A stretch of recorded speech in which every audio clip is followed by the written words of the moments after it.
When you think of the Giza Plateau, you probably picture three massive pyramids. We all know about the Great Pyramid, the one built by Khufu. But what about the guy who built the one in the middle? The one that from some angles actually looks taller? Well, that's a story we don't hear as often. So let's dive into the legacy of the king who stands, literally and figuratively, right at the center of it all.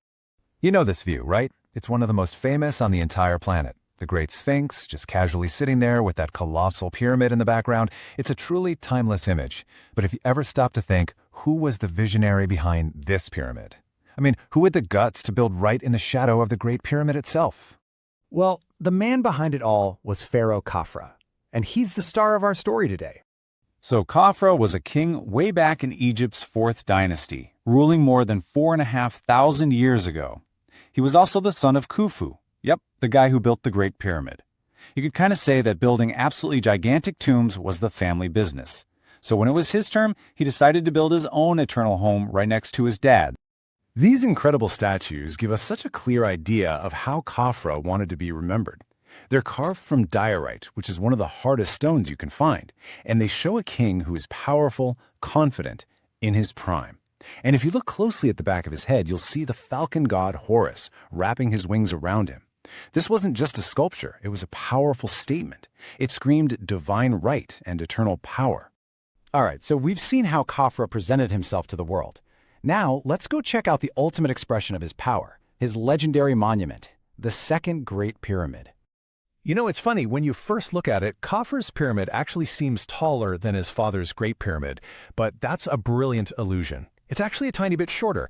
The trick is, Khafra built it on a spot of bedrock that's about 10 meters higher. Plus, he made the sides steeper, a 53-degree angle compared to Khufu's 51 degrees.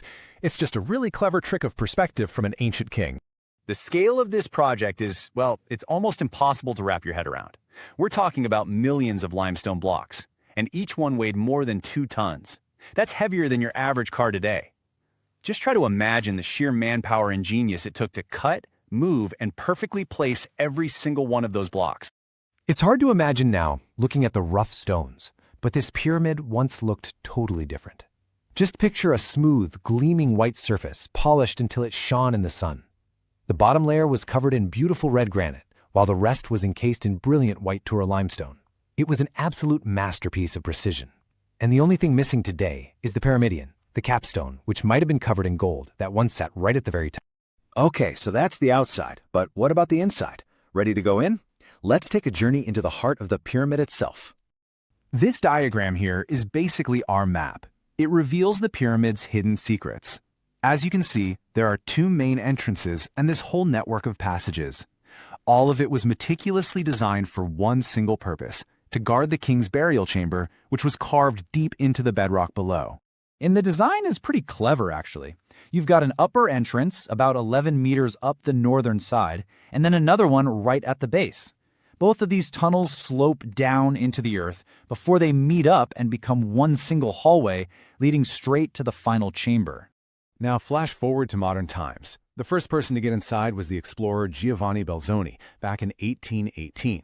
You can imagine the excitement. After navigating all those dark passages, he finally breaks into the burial chamber. But, as you can see from his own words, it was a bit of an anticlimax. The chamber was basically empty. So, what Belzoni found was, well, it was just plain mirrored. The chamber itself is an absolute engineering marvel, carved right out of solid bedrock with this massive gabled roof. And inside, there was this huge granite sarcophagus, sunk right into the floor. But it wasn't holding the mummy of a pharaoh. Nope. Instead, Belzoni just found the bones of an animal, maybe a bull. The king was long gone. But here's the thing. The pyramid wasn't just a standalone tomb. Not even close. It was actually the centerpiece of a much, much larger and truly groundbreaking royal complex. So let's zoom out and look at the whole layout. You have this massive causeway, almost 500 meters long, that connected the pyramid to a mortuary temple at its base. And that causeway continued all the way down to a valley temple. Every single part had a critical role to play in the king's journey to the afterlife. And this, right here, is where Khafra's real genius as a builder comes into play. His mortuary temple was completely revolutionary, It was the very first one to include all 5 standard elements that became the blueprint for pretty much every royal mortuary temple for the next 1,000 years. He didn't just build a tomb. He literally invented the architectural language for the afterlife that generations of pharaohs would copy. So what was this magic formula he created? Well, it had 5 parts: an entrance hall, a big columned courtyard, 5 niches for statues of the king, 5 storage rooms, and finally, an inner sanctuary. This exact 5-part design, pharaoh after pharaoh copied it. Khafra was the ultimate trendsetter. In his Valley Temple, it's one of the best preserved buildings from the entire Old Kingdom. I mean, it's incredible. It was built with these mind-bogglingly huge blocks, some of them weighing an estimated 400 tons. Inside, it had these gorgeous red granite pillars and a polished alabaster floor. And this is where that treasure trove of his beautiful statues we saw earlier was found. Okay, we're at the end of our tour of Khafra's legacy, and we've saved the most mysterious, the most iconic creation for last, a silent guardian that has watched over Giza for millennia. Of course, it's the Great Sphinx. This mythical beast, with the body of a lion and the head of a human, stands guard over the whole complex. And it's pretty much accepted that the face on that Sphinx is a portrait of the man who built it all, Khafra himself. Now this is what's so wild. The Sphinx wasn't built block by block like the pyramids. It's a monolith. It was carved directly out of a single gigantic chunk of bedrock right there in the quarry. It's 73 meters long and 20 meters high, a truly monumental piece of sculpture. Yep, they've dated its construction all the way back to around 2500 BC.